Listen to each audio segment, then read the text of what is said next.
Bienvenue dans un nouvel épisode de podcast, c'est l'épisode numéro 6. Aujourd'hui, nous allons aborder un sujet important, un sujet qui nous touche tous à un moment ou un autre de nos vies. Je suis certaine que vous vous êtes déjà retrouvés à douter de vous-même ou de votre partenaire dans une relation. Ces petites voix intérieures qui nous disent qu'on n'est pas assez bien, qu'on ne mérite pas l'amour de notre partenaire ou que l'on va finir par tout gâcher.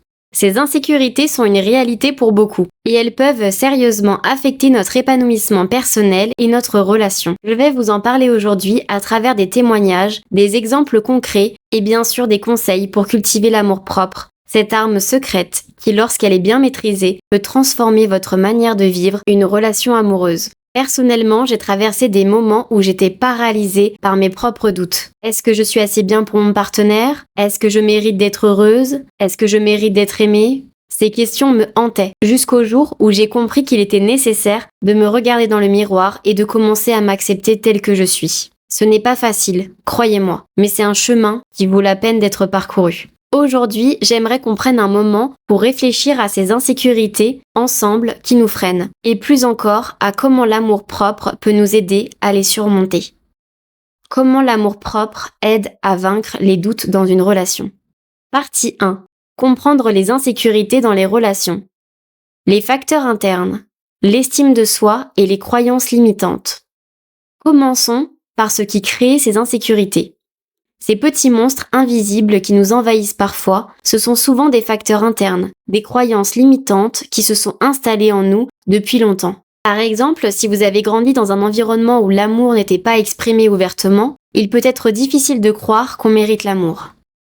Ou encore, si une expérience passée, comme une trahison ou une rupture douloureuse, a affecté votre vision de vous-même, cela peut semer des graines de doute. Je vais vous partager une anecdote. Une amie à moi, qui s'appelle Léa, m'a expliqué qu'elle avait toujours eu du mal à se sentir digne d'amour dans ses relations. Dès qu'elle s'engageait dans une nouvelle histoire, elle avait l'impression que tôt ou tard, son partenaire finirait par se lasser d'elle. Cela venait de son enfance, où ses parents se séparaient fréquemment et où elle avait toujours ce sentiment d'être abandonnée. Cela influençait ses relations. Elle se disait constamment que si elle montrait ses faiblesses, elle risquait de perdre l'amour. C'était un cercle vicieux. Léa a mis du temps à comprendre que ses insécurités provenaient en grande partie de son passé et qu'elle n'était plus une vérité pour elle dans sa vie d'adulte. Mais cette prise de conscience a été le premier pas pour guérir. D'autres facteurs internes incluent la peur de l'échec, le perfectionnisme et même le fait d'avoir du mal à accepter ses imperfections. Si vous avez l'habitude de vous juger sévèrement pour chaque erreur ou chaque imperfection, vous allez probablement vous retrouver à douter constamment de votre capacité à être un bon partenaire. Les facteurs externes, la pression sociétale et les comparaisons. Mais les insécurités ne viennent pas seulement de l'intérieur. Nous vivons dans une société qui impose des standards élevés en matière de beauté, de carrière, et même ce qui doit être une relation amoureuse idéale. Ces attentes sociétales créent une pression énorme, souvent invisible, qui peut nourrir nos doutes. Prenons l'exemple des réseaux sociaux. Si vous passez beaucoup de temps à comparer votre vie à celle des autres, vous pouvez commencer à douter de la valeur de votre propre relation. Vous voyez des photos de couples heureux, de vacances de rêve, de moments parfaits, mais ce que vous ne voyez pas, ce sont les disputes, les moments de doute ou les problèmes sous-jacents qui existent dans toutes les relations. Cette comparaison incessante peut créer une insécurité profonde. Vous vous dites « mon couple n'est pas assez parfait que celui-ci, alors il doit y avoir quelque chose qui cloche dans ma propre relation ». Le piège ici, c'est que ces comparaisons ne sont pas réelles. C'est une image partielle de la réalité.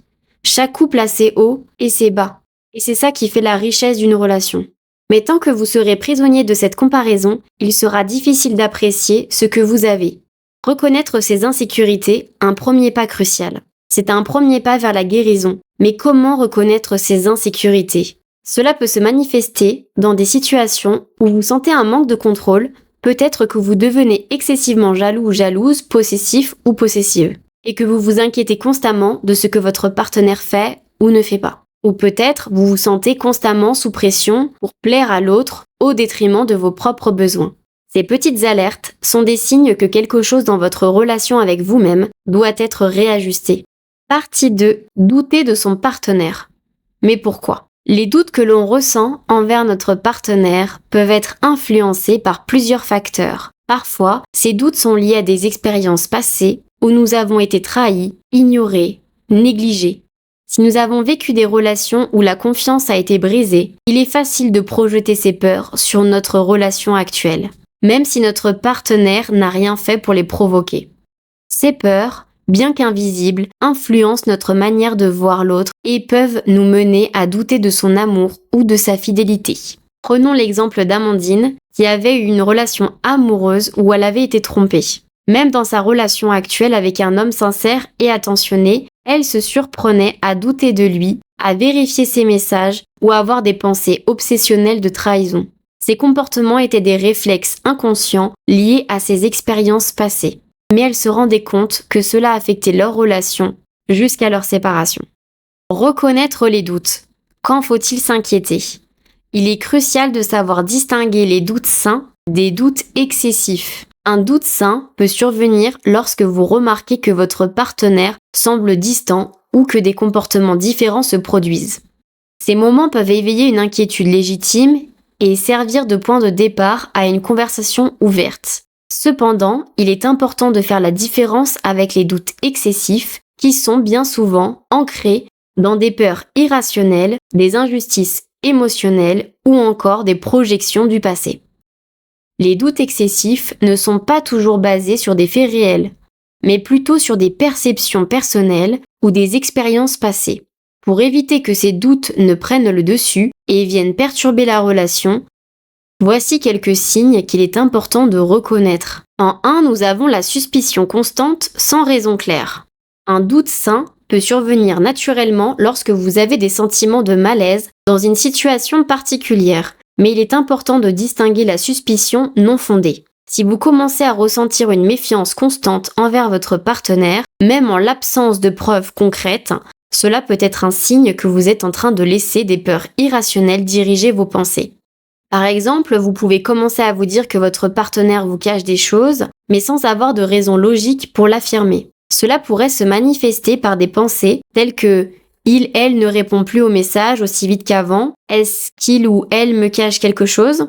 Pourquoi est-ce qu'il ou elle ne me parle pas de certaines choses ou de certaines personnes ? Ces pensées peuvent faire surface même lorsque la réalité ne justifie aucune suspicion. À ce moment-là, il est crucial de prendre un moment pour évaluer d'où viennent ces pensées. Sont-elles basées sur des faits observables ou simplement sur des peurs internes qui n'ont aucune base réelle ? Faites un travail sur vous. Écrivez ce que vous ressentez. Vous verrez, vos idées seront plus claires. En deuxième, nous avons la comparaison avec d'autres relations. La comparaison avec les autres peut également alimenter des doutes excessifs. Vous pourriez commencer à regarder les relations des autres, que ce soit sur les réseaux sociaux ou dans la vie réelle, et vous demander si votre relation est aussi parfaite ou aussi épanouissante. Cela peut entraîner un sentiment de manque, en vous faisant croire que votre partenaire ne vous donne pas suffisamment d'attention ou d'affection. Ou bien vous constatez que d'autres couples semblent très attentionnés et vous commencez à vous dire que votre partenaire pourrait ne pas vous aimer de la même manière. C'est là que le doute excessif s'installe, car vous comparez des situations uniques sans prendre en compte les nuances et les spécificités de votre propre histoire d'amour. Ces pensées peuvent vous faire oublier que chaque relation est unique et que le fait de voir plus dans les relations des autres ne veut pas dire que vous manquez de quelque chose. En 3, la vérification excessive, contrôler l'autre pour se rassurer. Un autre signe de doute excessif est la tendance à vérifier constamment le téléphone, les messages, les réseaux sociaux ou même les habitudes de votre partenaire. Ce comportement survient souvent en réponse à une peur de l'infidélité ou du mensonge, mais il est également une manifestation de l'insécurité. Si vous avez commencé à vérifier de manière répétée les messages, il est possible que vous soyez en train de répondre à un besoin de validation plutôt qu'à une situation réelle de doute. Cela peut également refléter une absence de confiance en soi ou une anxiété sous-jacente qui n'est pas adressée. Le besoin de contrôler l'autre ne fait qu'installer un climat de méfiance et d'insécurité, et finit souvent par éroder la confiance dans la relation. Il est essentiel d'examiner les motivations derrière ces comportements. Les vérifier régulièrement vous rassure-t-il vraiment ou vous laisse-t-il avec encore plus de questions sans réponse ? Comment évaluer la source de vos doutes ? Quand ces comportements deviennent fréquents et que vous sentez que vos doutes prennent de plus en plus de place dans votre quotidien, il est important de prendre un moment pour vous poser les bonnes questions et comprendre d'où viennent vos préoccupations. Le manque de confiance en soi peut souvent se traduire par des doutes sur l'amour ou l'engagement de l'autre, car nous projetons notre propre insécurité sur eux. Comment gérer ces doutes? Prendre du recul et respirer. Prenez un moment pour vous calmer et évitez de laisser vos émotions diriger vos actions. La peur ou la colère peuvent entraîner des décisions impulsives et des comportements non constructifs. Respirez profondément, prenez du recul avant de réagir. Communiquez ouvertement avec votre partenaire, au lieu de nourrir vos doutes dans votre tête. Partagez vos préoccupations de manière calme et ouverte. Exprimez vos sentiments sans accuser l'autre, mais en cherchant à comprendre ses intentions et son point de vue. Faire face à ses propres insécurités. Travaillez sur vous-même pour comprendre d'où viennent vos peurs et vos doutes. Parfois, un travail sur l'estime de soi ou la gestion de l'anxiété peut faire toute la différence. Cela peut être fait en pratiquant la pleine conscience, en ayant des conversations avec un thérapeute ou simplement en prenant le temps de vous rappeler vos propres qualités et vos réussites. Renforcez la relation en passant du temps de qualité ensemble. Cela permet de solidifier la connexion émotionnelle et de réduire les doutes liés à l'incertitude. Renforcer la confiance au quotidien. Les petits gestes de confiance au quotidien sont cruciaux. Cela peut être de partager un sentiment intime, de montrer de l'appréciation pour les efforts de l'autre ou de respecter les besoins d'espace personnel. La confiance se construit dans les petites choses.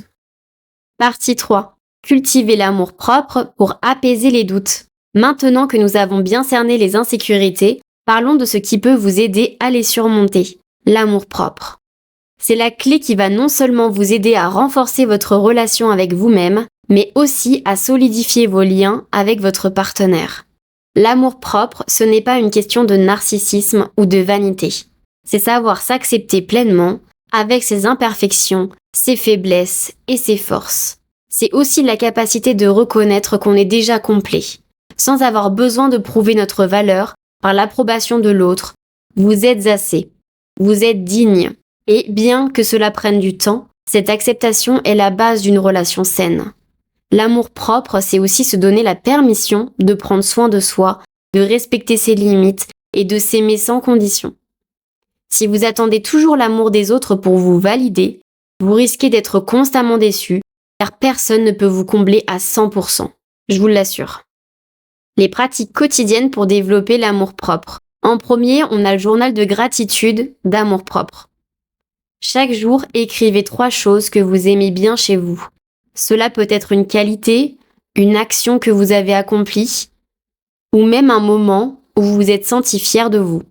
Par exemple, aujourd'hui, j'ai pris du temps pour moi, je me suis prise un bain, j'ai dit non quand j'en avais besoin et j'ai respecté mes limites. En deuxième, nous avons les affirmations positives. Écrivez des affirmations personnalisées. Au lieu de dire « je ne suis pas assez bien », remplacez par « je suis digne d'amour et je mérite le respect et la tendresse ». Répétez-le plusieurs fois par jour, à voix haute ou dans votre tête, surtout quand vous vous sentez vulnérable. En troisième, se donner de l'espace pour la vulnérabilité. L'une des choses les plus puissantes que vous puissiez faire pour votre amour-propre, c'est d'accepter que vous êtes humain. Ce n'est pas grave de ne pas être parfait, et il n'y a pas de honte à montrer ses fragilités. D'ailleurs, plus vous acceptez votre vulnérabilité, plus vous vous sentez fort ou forte. En 4, visualisation positive. Fermez les yeux et imaginez-vous dans un avenir où vous êtes épanoui dans votre relation. Visualisez-vous aimé tel que vous êtes, sans crainte de jugement ou de rejet. Cette image mentale renforce la confiance en soi et permet d'intégrer des croyances positives sur vous-même. Libérez la relation des attentes irréalistes. Une fois que vous avez commencé à renforcer votre amour-propre, vous devez l'appliquer dans votre relation. La première étape est de se libérer des attentes irréalistes. Et ce n'est pas ce que vous attendez de votre partenaire. Accepter ses imperfections est essentiel. Il est important de se rappeler que le développement personnel est un processus continu. Il ne s'agit pas d'atteindre un stade final, mais de progresser petit à petit. Chaque jour où vous prenez soin de vous, chaque effort pour accepter vos imperfections, chaque geste pour cultiver l'amour-propre est un pas vers une relation plus forte. Pour résumer, voici quelques actions concrètes. Identifiez vos insécurités en étant honnête avec vous-même. Pratiquez l'amour-propre au quotidien, affirmation, gratitude, acceptation de vos imperfections. Communiquez ouvertement avec votre partenaire, partagez vos insécurités et invitez-le à faire de même. Et pour conclure cet épisode, voici un petit challenge pour vous. Cette semaine, prenez 5 minutes chaque jour pour vous dire 3 choses que vous aimez chez vous. Ça peut être une qualité, une action ou un moment où vous vous êtes senti en paix. Merci de m'avoir écouté. N'oubliez pas, chaque pas compte. Prenez soin de vous et vous serez surpris de la manière dont cela peut transformer votre relation. À samedi pour un nouvel épisode.